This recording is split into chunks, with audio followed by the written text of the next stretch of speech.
আজ সময় মতো নিতে আসলাম। দাঁড়িয়ে আছেন কেন? আপনাকে জানাতে, আমরা তো প্রতিদিন একই পথে ফিরি, একসাথে যেতে পারি। মামা একটা গোলা দিবেন। কোনটা খাবেন, মিক্স খাবে? আমি একটা গোলা খাই, মামা ওনাকে একটা গোলা দিতাম। ওনাকেও একটা গোলা দেন। গোলা খাইয়েছিলেন বলে চকলেট দিচ্ছি, ব্যাপারটা এরকম না। Thank you. শুধু দুপুর না, সারা জীবন একসাথে সকাল সন্ধ্যা হাঁটতে চাই। বলো। কি করছো? চাচ্ছিলাম। এত রাতে সেজে কোথায় যাবা? তো আবার কোথায় যাব? এমনি চাচ্ছিলাম। ভাই কি হয়েছে? আরে বাস থেকে নামতে গিয়ে ব্যথা পেলাম। কিভাবে, কোথায় দেখি? ইচ্ছে হয়নি, মজা করছিলাম। মাইক দিব। প্রশ্ন করি, তুমি প্রায় এমন মন খারাপ করে থাকো কেন? এমনি তেমন কিছু না। বলো কেন শুনি। আরেকদিন বলবো। এখন বলো। একটা ছোট্ট ফ্যামিলি, বাবা মা আর তাদের 5 বছরের মেয়ে। সবসময় আদর ভালোবাসা, মানে জীবনে যে কষ্ট বলতে কিছু থাকতে পারে বুঝতেই দেয়নি। কিন্তু হঠাৎ একটা মহামারীতে আমার ফ্যামিলির সবাই আক্রান্ত হয়। দুর্ভাগ্যবশত আমি বেঁচে যাই। রাতুল, তুমি কি পারবে সেই ভালোবাসা আদর, সেই জীবনটা ফিরিয়ে দিতে? তুমি যে ফ্যামিলিকে মিস করে কষ্ট পাচ্ছ, আমার ফ্যামিলিতে যে এই কষ্ট তোমার থাকবে। আপু নৌসিন, তন্ময় টিচার।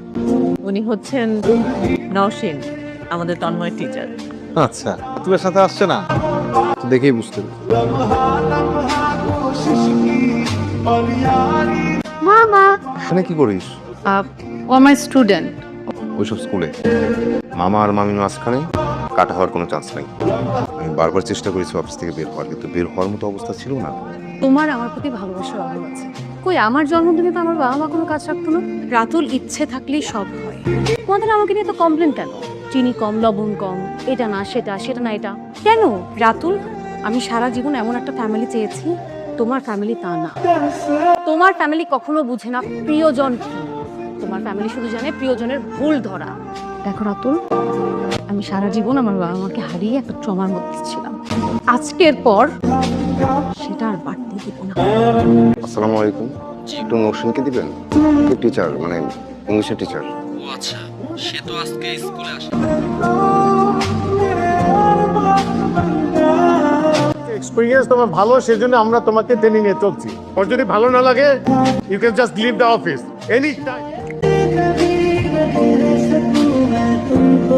দেখে, আমার কলিগ, বিয়ের পরে ওরা সমুদ্রের কাছে ঘুরতে গিয়েছে। সুন্দর না ছবিগুলো? হ্যাঁ, খুব সুন্দর। আমার সমুদ্র খুব ভালো লাগে। অবশ্যই নিয়ে যাবো, প্রমিস।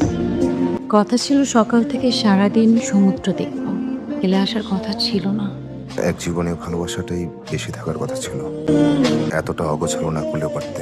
জীবন কি থেমেছিল? জীবন কি ভালো ছিল?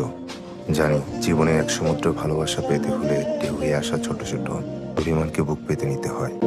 মান ভাঙাবো কি করে? সে তো লুকিয়েছিল। লুকিয়ে না, অপেক্ষায় ছিল। আমার মানুষটা কথা দিয়েছে, কথা রাখবে না ছিল।